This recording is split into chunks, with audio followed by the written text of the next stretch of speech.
Huli sa akto ng pulisya mga kalalakihang ito habang nagsusugal sa isang lamay sa Sampaloc, Maynila kagabi.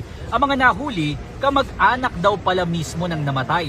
Pero kahit ganon, hinuli pa rin sila ng mga otoridad. Ayon sa isa sa mga nahuli, hindi nila alam na bawal pala ang pagsusugal sa lamay. At saka unang-una, dumamo yung barangay.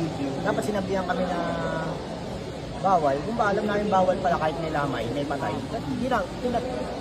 Hindi na kami na gano'n kasi lakas naman ng loob namin. Kung magsusugal kami sa labas ng kalsada.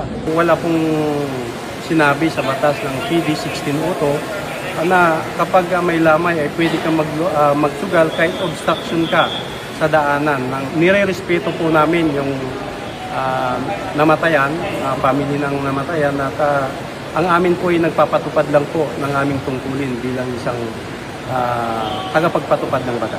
Batay sa datos, umabot sa mahigit 50 ang nahuli ng Barbosa Police Station sa paligid ng University Belt. Karamihan sa kanila, mga nahuling umiinom sa pampublikong lugar.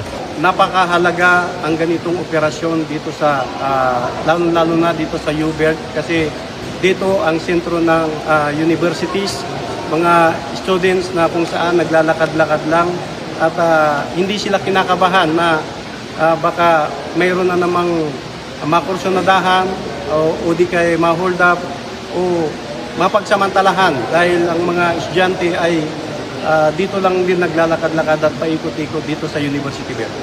Ayon sa Manila Police District, asahan na ng publiko na magtutuloy-tuloy ang ganitong operasyon sa iba't ibang panig ng Maynila.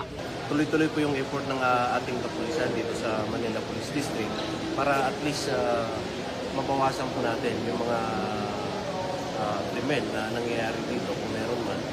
At masasabi natin na we will sustain this para ipakita sa ating mga kababayan dito sa ng mga Manileño na gagawin namin ang lahat para wala nang krimen na mangyari dito. Nitong nakaraang Martes, umabot sa mahigit 1,000 ang nahuli sa Maynila dahil dito. Pinakamarami ang nahuling naninigarilyo sa pampublikong lugar na aabot sa mahigit 500.